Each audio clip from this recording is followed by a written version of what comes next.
Muchas gracias. Llevo anunciando ya varias semanas. Siempre hay algún puente por ahí.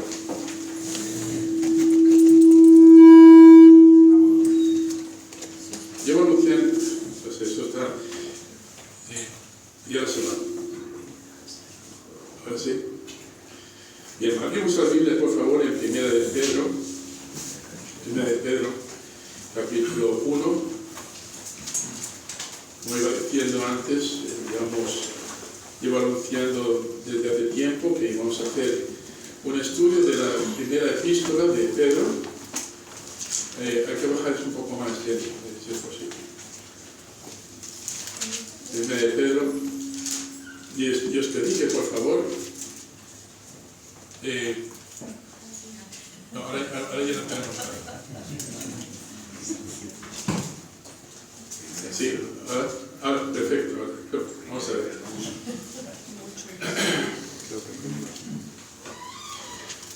Siempre digo. Hay un refrán que no sé si habéis escuchado, levantad la mano si lo habéis escuchado. Y te mientras hay vida, hay esperanza. ¿Quién ha escuchado ese refrán antes? Es un adagio romano que se ha repetido durante mucho tiempo. Mientras hay vida, hay esperanza. ¿Y quién está de acuerdo con eso? Cuidado. Hay algunos que hacen incluso así. Yo no estoy de acuerdo con eso. Porque hay que añadir algo más a eso. ¿Esperanza en qué? Imagínate que vas por la selva, por la jungla, llevas días viajando, quieres llegar a la civilización y finalmente, después de muchos días viajando, llegas a un precipicio enorme. Apenas 30 metros más y encuentras la libertad. ¿Pero cómo vas a cruzar? Bueno, puedes saltar, puede llenarte de esperanza. Y decir, bueno, pues quizá pueda, si tengo mucha esperanza, puedo saltar y llegar al otro lado. Bueno, pues esa esperanza no te va a servir mucho porque va a ser muy difícil que puedas conseguir saltar 20 metros. Pero miras a la izquierda y encuentras dos puentes. Uno de ellos se construyó hace 100 años. Se construyó con ramas, tablones, todo lo que se encontraba por allí, y con unas ramas se hicieron las cuerdas, y ese puente lleva ahí colgando desde hace 100 años, está más podrido que otra cosa. Pisas la primera tabla y se hunde. Y puedes decir, bueno, es un puente, voy a tener esperanza. Bueno, ¿qué esperanza tendrías en cruzar al otro lado si el puente no sirve? ¿Entendéis por dónde voy? Puedes tener esperanza, pero no importa la esperanza que tengas, si no tienes una buena base donde ponerla, no vas a conseguir nada. Sin embargo, miras alrededor y encuentras otro puente, y este puente fue hecho con hormigón y acero. Es un puente que ha sido probado y aguanta toneladas y toneladas de peso. No necesitas mucha esperanza para poder cruzar ese puente y saber que vas a llegar al otro lado, pero no es porque tú tengas mucha esperanza, sino porque entiendes de que en lo que vas a depositar tu esperanza tiene la capacidad para soportarte. Entonces, no es el hecho de la vida lo que da esperanza, sino la fe en la vida. Y quiero que veáis aquí en el capítulo 1, versículo 3, donde dice: bendito el Dios y Padre de nuestro Señor Jesucristo, que según su gran misericordia nos hizo renacer, pero toma nota ahora, para una esperanza, todos juntos, viva por la resurrección de nuestro Señor Jesucristo de los muertos. Y si saltas un poquito más adelante, al versículo 21, notas algo más. Dice, mediante Él, cual, mediante el cual creéis en Dios, quien le resucitó de los muertos y le ha dado gloria, que para vuestra fe y esperanza, para que vuestra fe y esperanza sean en Dios. Yo creo que Dios es un buen puente, ¿verdad? Sí. Es el mejor, es el que te va a llevar a donde tú no puedes ir, es el que te va a sostener en los momentos de dificultad.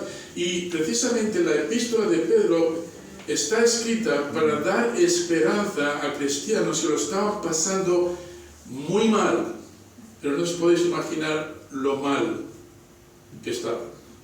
Estaban esparcidos por todos los sitios. De hecho, la epístola abre así: Pedro, apóstol de Jesucristo, a los expatriados de la dispersión en Ponto, Galacia, Capadocia, Asia, Bitinia. Es decir, estos creyentes, que vamos a entrar luego más adelante, si son judíos o son gentiles, o son judíos y gentiles, lo que sí tenemos claro es que son cristianos. Personas que han depositado su esperanza en el Señor Jesucristo, pero están en un momento en su vida en la que todo parece desmoronarse. ¿Te has visto ahí alguna vez? En la que, bueno, pues has ahorrado todo y luego resulta, tuvimos aquí una pareja hace años, una pareja mayor, que había puesto todos sus ahorros en una cuenta bancaria que era fraudulenta. Le prometían un rédito muy interesante con el cual podrían vivir cómodamente durante los 2 años de su jubilación. Venían aquí todos los años a ver quiénes son. Y de repente un día el banco fue a quiebra. ¿Sabéis lo que significa eso? Se quedaron sin nada. Gracias a Dios, luego años después hubo una serie de leyes que se pusieron en marcha, el cual permitió que recuperaran algo. Entonces aquí este libro de 1 de Pedro llega en un momento de urgencia. Y te aseguro una cosa, si yo creo que vienen tiempos muy oscuros, políticamente hablando, económicamente hablando, espiritualmente seguro. Y muchos cristianos van a ser probados. Es posible que algunos de los que hoy están aquí sonriendo, dentro de unos años ya ni siquiera estén en el camino del Señor. ¿Por qué? Porque les han invadido una serie de circunstancias para las cuales no estaban preparados. Por eso yo creo que este libro es muy propicio para nuestro tiempo. Te doy gracias, Timoteo, por haberme sugerido. Yo creo que me metí en una trampa, realmente. Voy a sugerirle esto, se va a dar cuenta de lo que se va a meter. Y pensando de que me iba a poder meter en el libro, enseguida me ha llevado casi 2 meses darme cuenta de que no es tan fácil de entender. Entonces, ¿de qué va esta carta? Bueno, vamos a ir explorando varias cosas a lo largo de los meses. Primero vamos a ver el hombre que lo escribió. De él voy a hablar la semana que viene. La epístola empieza con Pedro. Pero no quiero hablar de Pedro hoy. Quiero hablar del individuo a quien él representa. Dice apóstol de Jesucristo. Entonces quiero explicaros un poquito. Y esto es importante, diréis, pero ¿por qué vas a explicarnos sobre Pedro? Ya sabemos quién es Pedro. Hermanos, Dios ha comisionado esta carta a Pedro, ha inspirado las palabras a Pedro para poderlas mandar en un momento dado para que estas personas que están pasando lo mal digan, ¿de quién viene la carta? De Pedro. ¿Quién? ¿Pedro el fracasado? ¿El que negó a Jesucristo 3 veces? ¿Ese Pedro? Sí, 30 años antes era ese Pedro. Pero han pasado 30 años y ahora Pedro tiene mucha experiencia en lo que es persecución. No podía venir de una persona mejor. Pedro es el más indicado. Y quiero hoy hablar no de Pedro, sino del que le comisiona. Y con una razón. Luego quiero ampliar, y esto nos va a llevar varias semanas, hablar de las personas a las que se las envió, a las que envió esta carta. ¿Quiénes son estos? Y aquí hay bastante conflicto, porque aunque te dice a los que están expatriados, en la dispersión, expatriados, están en muchos lugares distintos, ¿quiénes son? Esto es importante a la hora de interpretar las Escrituras, porque tenemos que saber quién escribe, a quién escribe, y luego el propósito para el que escribe. Si son judíos, bueno, pues quizás no lleven una dirección. Si son gentiles, cristianos, bueno, lleven otra. Y vas a darte cuenta cuando consultas a los comentaristas que las opiniones están en todas las direcciones. Gracias, Timoteo.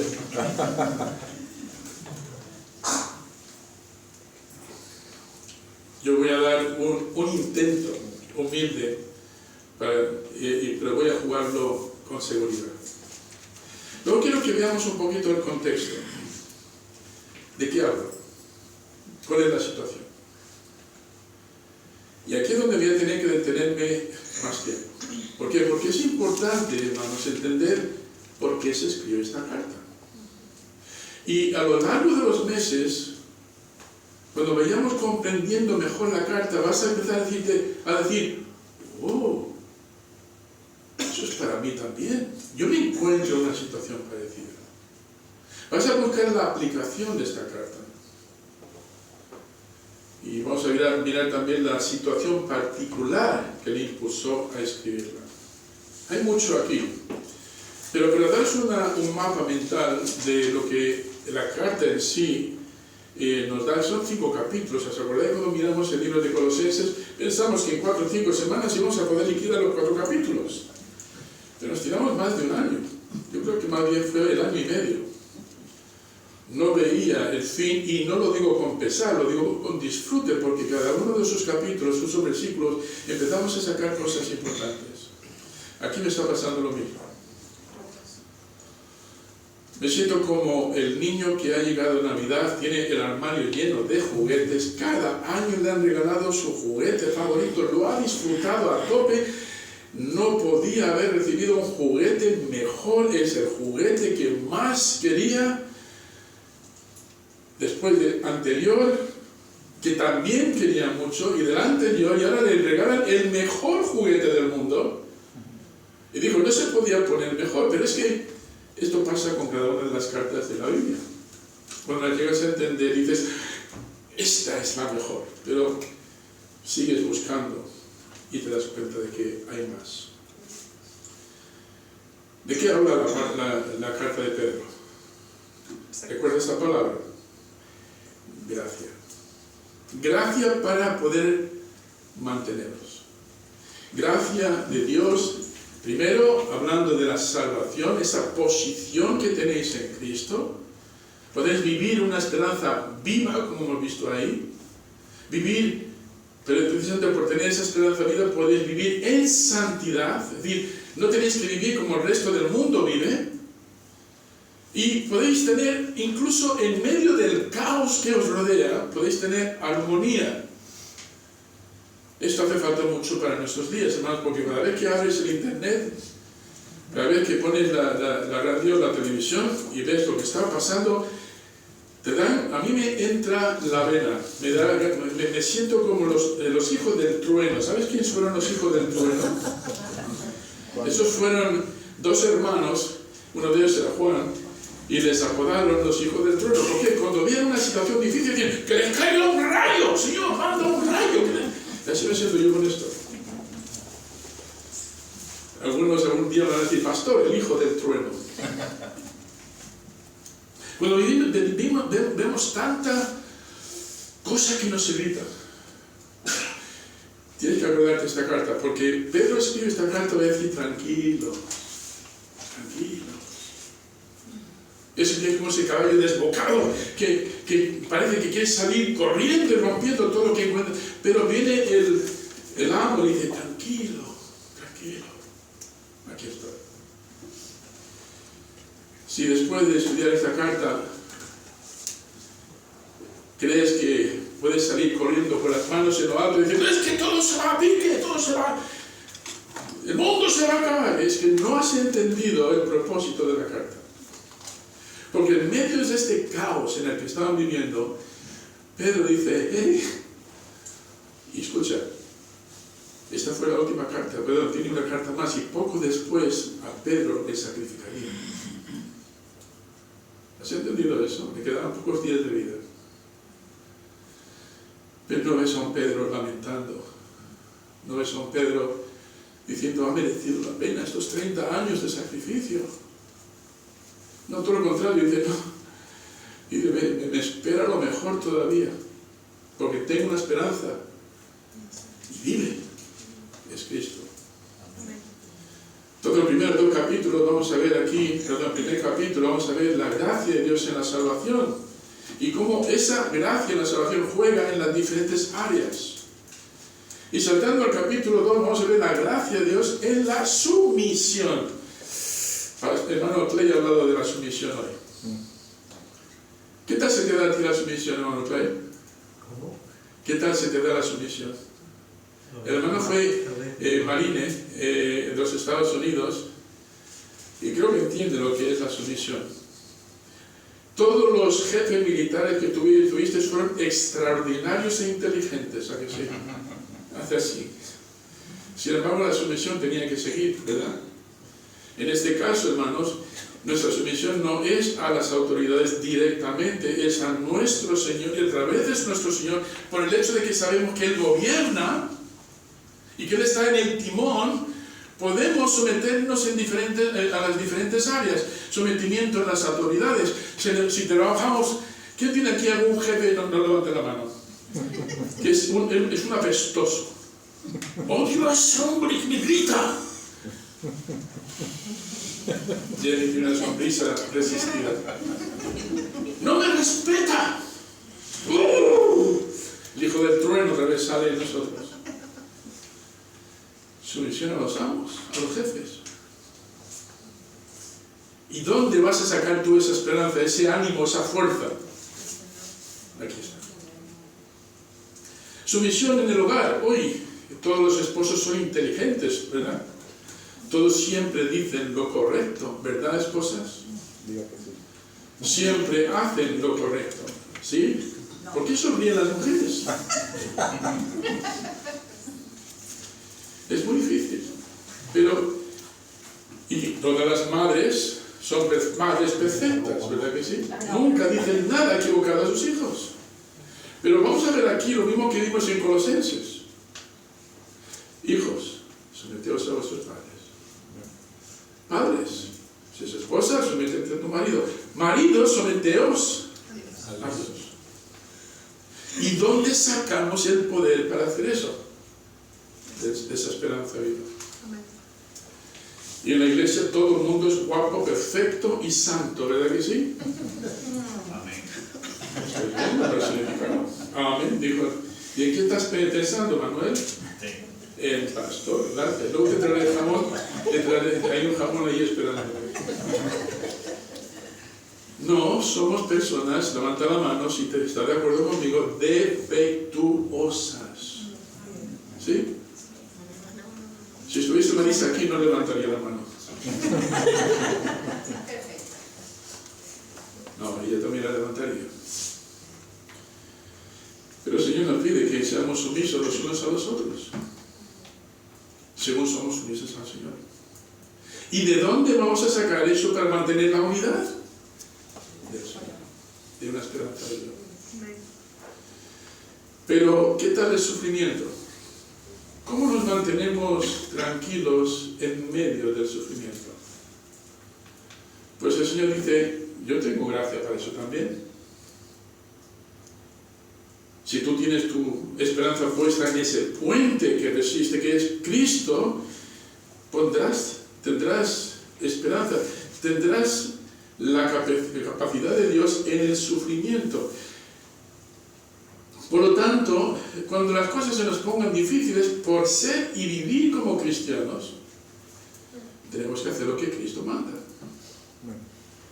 Y vamos a darnos cuenta justo, y quizás ni siquiera me dé tiempo para hablar de Jesucristo, de que es importante entender que Jesús, el Señor Jesucristo, ahí hay un credo cristiano. Ahí hay toda una declaración cristiana. Y si entendemos la primera línea del capítulo 1, no de Pedro, sino de quién le representa, quién está ahí detrás, vamos a entender, hermanos, de que la autoridad viene de parte de Dios. Entonces nos dice, mira, haz lo que Cristo hizo. Asegúrate de que Cristo se ve en tu vida, en todas las áreas. Pero Señor, en el sufrimiento, mejor nos vengamos, ¿no? Uy, yo soy muy malo para eso. Mi primera reacción, Jenny, es de las mías. Cuando viene un problema injusto, es que muerde fuerte y va buscando el primer palo que puedes encontrar ahí para soltarse. Esa es mi primera reacción. ¿Jenny? Amén. ¿Hay algunos más aquí? Isis también. Ya somos tres. Los tres mosqueteros.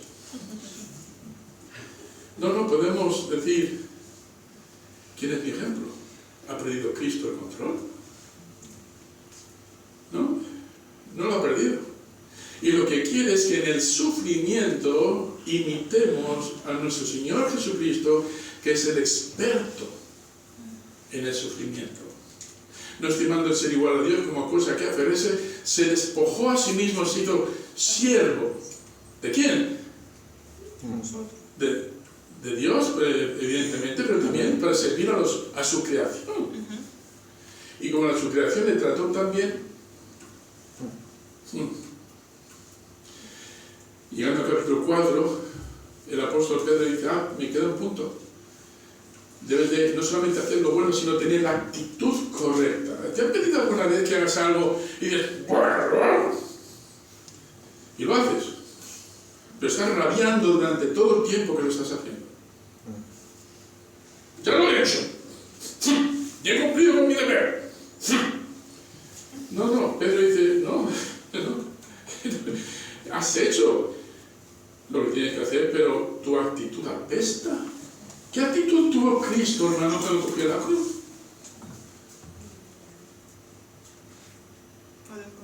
¿Se quejó? Más.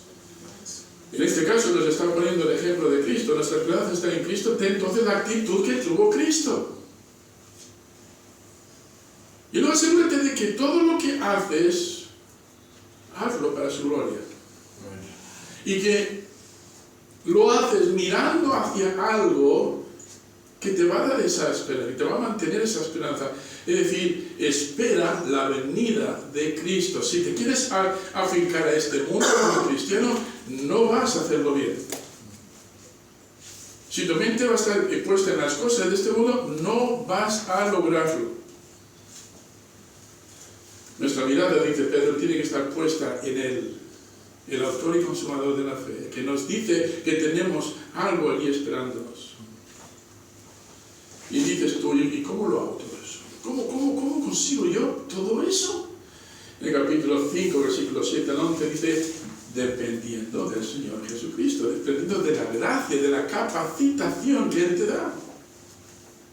Ese es el mapa.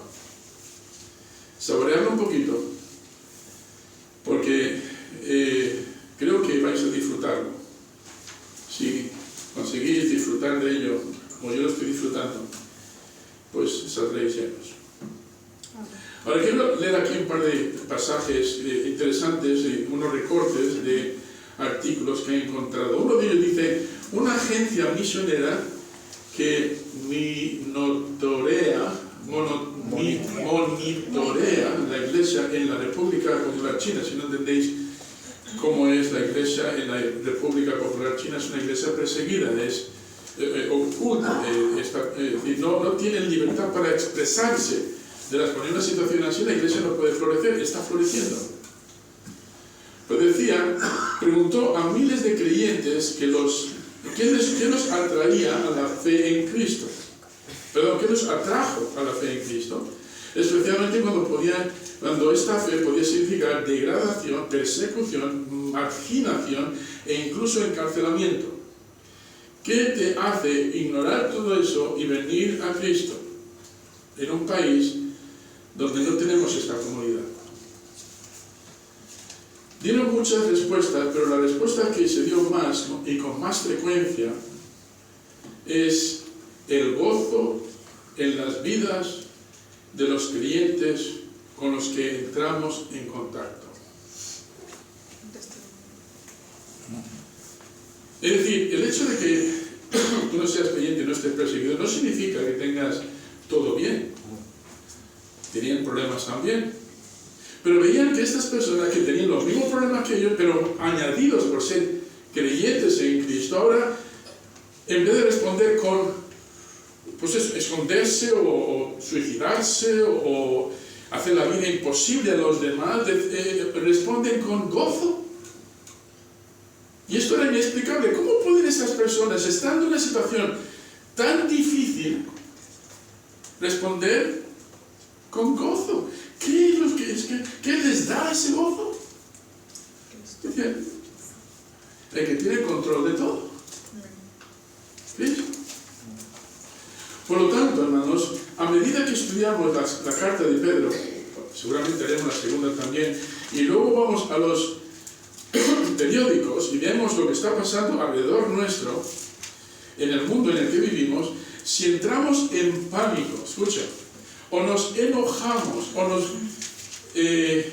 nos volvemos resentidos, no estamos yendo en la dirección correcta. ¿Habéis escuchado eso? Pues si no te has enterado todavía, las cosas se van a poner peor. Es muy probable que en las próximas décadas veamos que la iglesia tiene que reunirse como se reunía en el primer siglo, a escondidas. Por lo que vemos en el versículo 1, en la primera línea, el Señor Jesucristo, por lo que eso representa. Quiero que veáis conmigo, por ejemplo, lo que Pedro dice en 1 Pedro 4:13. Pedro, haciendo frente a pruebas muy difíciles, escribe en esta primera carta lo siguiente: debemos seguir regocijándonos con grande gozo, capítulo 4 y el versículo 13. Si no gozaos, esto después de casi 4 capítulos de exhortación. Pedro no está ignorando los problemas, todo lo contrario, los ha asumido, los ha vivido. Los está viendo constantemente y se van a multiplicar todavía más. Hay caza, hay veda abierta de los cristianos. Es tiempo de perseguirlos, matarlos, eliminarlos, porque son una peste. Por lo que ellos dicen, por lo que representa su mensaje. Y Pedro habla, dice, sino gozaos.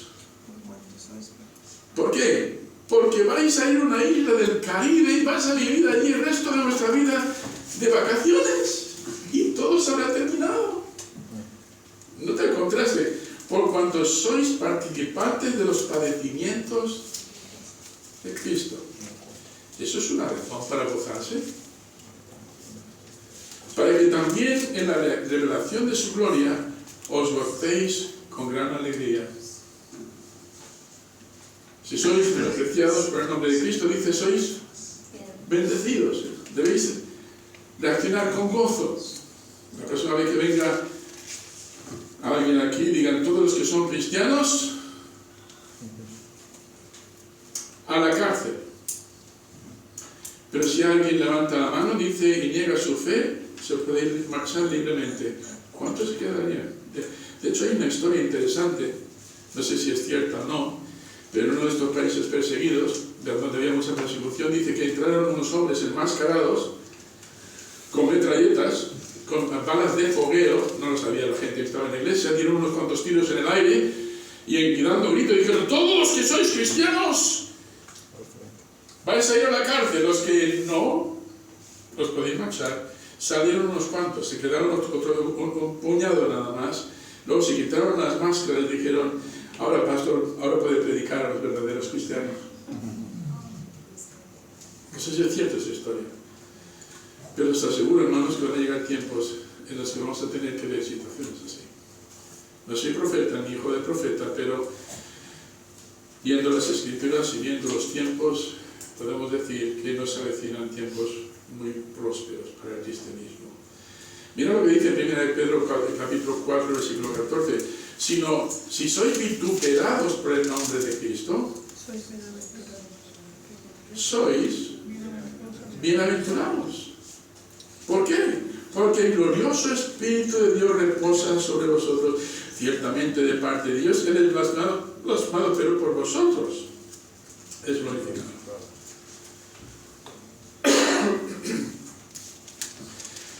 En otras palabras, Pedro está diciendo, mira, todos los que son hijos de Dios tienen todas las razones, no importa cómo se pongan las cosas, de estar siempre gozosos. Es decir, escuchad, que como yo vuelva a ver a una persona entrar en la iglesia con la sonrisa al revés, le vamos a llevar al pelotón de afusilamiento. No, vamos a hacer así. Pero viendo lo que vemos aquí, y esto es, ¿quién cree que esto es cierto? ¿Está Pedro exagerando? No. ¿Está Pedro mintiendo? No, está siendo inspirado por el Espíritu Santo para escribir estas palabras, no solamente para los que habían sido esparcidos en su época, sino para los que han alcanzado los últimos tiempos. Según vayamos abriendo este texto, hermano, quiero que te des cuenta de una cosa. Y lo repito otra vez, que por muy mal que se pongan las cosas para ti, debes de poner tus ojos en el Señor. No perder esa confianza. Y decir, Señor, en ti tengo un Dios vivo y verdadero.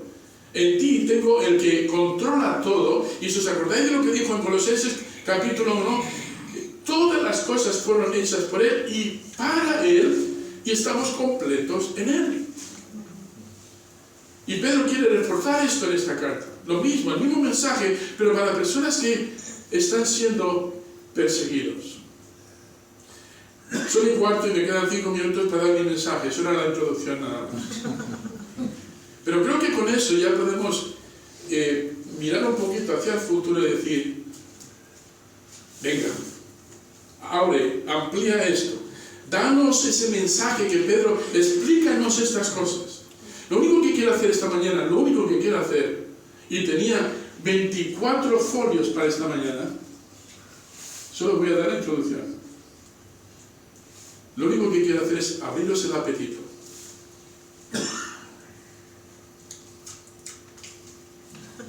¿Lo he conseguido? Espero que sí. Sí. De la manera que cuando vengáis, de manera que cuando marchéis, en casa digas, vamos a ver si comimos nosotros, vamos a leer Pedro, a ver lo que podemos sacar de ahí. A ver de qué está hablando el pastor. Quizá yo he leído esto, pero yo no había visto todo esto. Quizá ya nos hemos perdido algo. Vamos a verlo. Y os va a pasar como a mí la primera vez. Ajá, muy bueno. La segunda vez, eso no lo había visto antes. No. Y la vez otra dice, ¿y esto?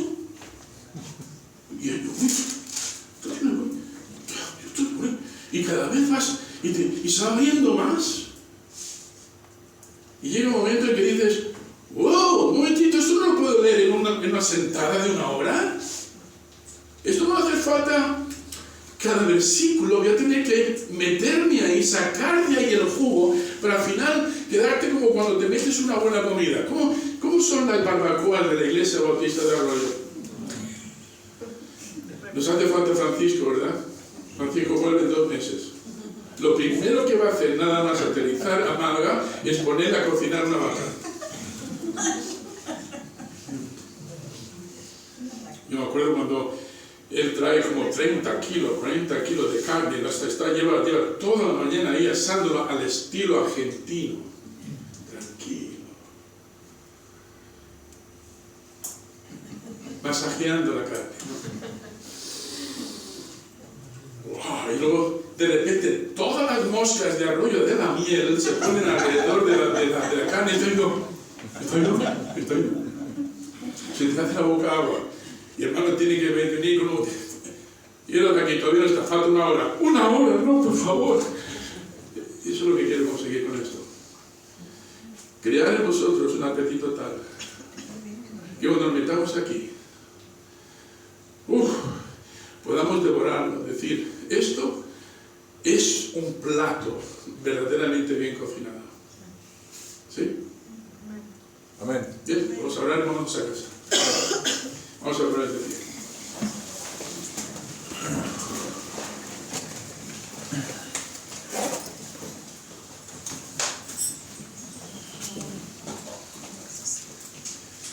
Señor y Padre Celestial, no hemos hecho más que echar un vistazo de pájaro, un vuelo de pájaro por encima de esta epístola, y nos damos cuenta de que tenemos mucho que aprender. Algunos han venido esta mañana, Señor, con cargas en sus corazones, quizá con la noticia de que la semana que viene quizá no tenga ya trabajo, quizá con la preocupación de que el mes que viene no tengan donde ni siquiera vivir, una habitación donde quedarse, quizá con la carga de que han testificado a alguien a quien creían un amigo y les han rechazado. No han querido saber nada, incluso se han burlado. Puede que estemos aquí, Señor, ahora disfrutando de que todo va bien, pensando de que no puede ir mejor y que esto va a continuar así siempre. Pero vamos a darnos cuenta de que quizá en un tiempo, a la vuelta de la esquina, las cosas se van a poner difíciles. Y eso es por hablar solo de lo natural, de la vida en sí. Pero Señor, ¿cuántos de nosotros aquí, cuando vayamos a dar testimonio y nos rechacen, incluso nos perdamos el trabajo precisamente por haber dado testimonio cristiano? O nos echen de la vivienda porque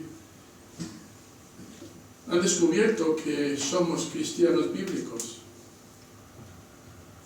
y nos acusan de ser radicales y de ser intolerantes. No sé en qué situación viene cada persona, pero lo que sí sé es que todos los que quieran vivir piadosamente en Cristo Jesús padecerán persecución. Y Señor, miramos esa persecución con temor, sino con gozo, como dice Pedro. Sois bienaventurados. Qué privilegio poder veros al lado del mejor de todos, que es Jesucristo. Ver que estáis andando con el Creador del universo, el Salvador, el que resucitó de los muertos, el que tiene todo en sus manos. Qué bueno que estéis de su lado. Y te pido, Padre mío, que obres en nuestro corazón, que obres en mí primeramente para que pueda extraer de este baúl de tesoros, Señor, puedas traer las perlas que tú quieres que nosotros disfrutemos. Ayúdanos a venir preparados, ayúdanos a venir con el corazón abierto, ayúdanos a venir listos para poner esto en práctica, listos para abrir nuestra mente y corazón y decir, Señor, ¿qué me falta? Y llegar luego a entender y que se produzca esa fuente de gozo, de esperanza, no una esperanza en un puente desquebrajado y viejo y podrido, sino en un puente sólido que nos puede sostener y llevarnos a ese lugar que tú tienes preparado para nosotros en el cielo. Señor mío, según vayamos abriendo cada uno de estos versículos, ayúdanos a sentirnos más animados que nunca de poder compartir el mensaje de salvación, para que otros puedan disfrutar también de los beneficios. Te ruego que obres, Padre, en tu iglesia, para que si llegan esos tiempos difíciles aquí en la Costa del Sol, no nos parece que eso pueda ser posible. Vivimos en un lugar vacacional donde todo el mundo que viene de vacaciones viene para huir de los problemas. pero los problemas van a llegar. Y te pido, Señor, que nos prepares para eso, de manera que podamos salir al final aprobados, como obreros que no tienen de qué avergonzarse, que usan bien la palabra de verdad. Ahora, Señor, ve con nosotros a nuestros hogares y ayúdanos, Señor, a mostrar la luz de Cristo a los que no lo tienen.